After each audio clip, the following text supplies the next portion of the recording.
The internet space has been on fire for a few days now after Pastor Paul Adefarasin was allegedly seen in a car pointing a gun to a fans of him while driving on the streets. And now this has sparked a whole lot of reaction from a whole lot of people, and people have been throwing in their views and opinion. Though the pastor have actually come out to say he was not holding a firearm, he don't have a license to a firearm, and he was not holding a firearm, and he wasn't pointing any firearm at anyone. And he claimed that the young man in the video was aggressive to him, because in that video there was a young man, a content creator actually, that was videoing his latest car, and he got aggressive. Allegedly, he got aggressive and was like, "You don't have to, don't do that."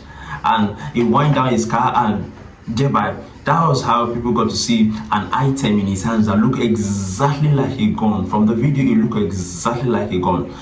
So a lot of people have been dragging him that why would a pastor be holding a gun? Why would a pastor be pointing a gun at someone while in his car, when this person is just want to take a picture, want to make videos of the pastor's car? This has been what is going on all over social media, and the pastor has been dragged a lot everywhere, all over social media space. They are dragging pastor for this particular action. Now let's look into this.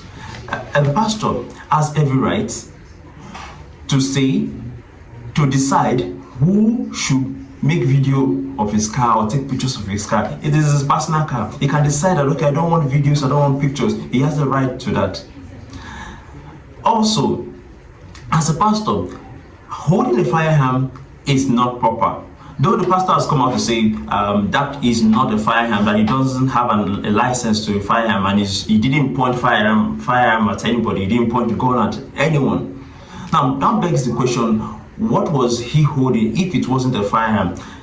I, to some extent, could believe the pastor that, yes, it might not be a firearm because he doesn't have a license to own or to have a firearm. Now, what exactly are you holding? That is what a lot of people have been asking him. What is that in your hand that you're holding? Though the pastor didn't say exactly what the item he was holding, but a lot of people are of the opinion that it was a firearm. But could the pastor be lying? What reason does the pastor have to lie? If he doesn't want the young man to take a picture to make videos of his car, he would actually just say, "Young man, I don't want you to make videos, I don't want you to video me or take pictures of my car," and that will just end it. But from the video, it looks as if the pastor was angry that the young man is trying to make videos or take pictures. So you see, this has sparked a whole lot of reaction. Now, there's something I want each and every one of us to know, is the fact that for the fact that these people are pastors, they are also human beings.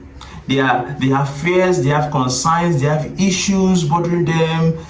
It is we, the congregation member, the public, that are seeing them as some kind of magical being, some kind of spiritual being. They are normal human beings like us. They have fears, they have concerns, they have emotions, they have feelings as well.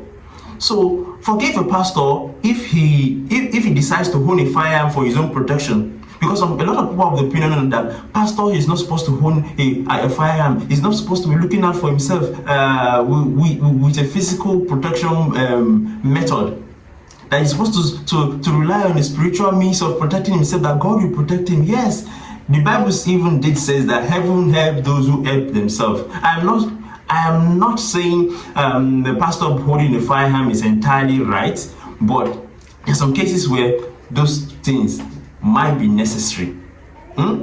So the pastor having a firearm is not a problem. If he has a license to it, yes, it's not a problem. Every human being, as long as you have an approved license to own it, you can have it for your own protection. So the pastor trying to protect himself is not a problem. But the fact that he was a little bit aggressive is just the issue. And he is a pastor, he is a human being. He has feelings, he has emotions, he has concern. And of course, his feelings, his emotions, his needs are valid, irrespective of if or not he's a pastor or not. But there's another point that a lot of us are not looking into. I don't know, nobody's talking about this. Did anyone notice the kind of car that this man of God is driving? Damn, that car is sold very, very, very expensive. These men of God, they are really cashing out the money deal. There's a lot of money in this church thing. Though I'm not I'm not here saying anything. I'm not holding to anything. I'm not accusing of anything. But I'm saying being a man of God is a really good profession. It seems as if a lot of us will go and study the Bible, go to seminary, theological school. What did they call it? Seminary or theological school, and become a pastor. Since pastors are driving exotic car, and like I heard, a lot of them has airplanes. So let's keep watch and see how the story goes. But for now, Pastor, what exactly is in your hands? A lot of people are of the question, what is that you're holding? Since you said it's not a firearm, I believe it's not a firearm. It might be a taser, possibly. But the question everyone is asking is, what are you holding?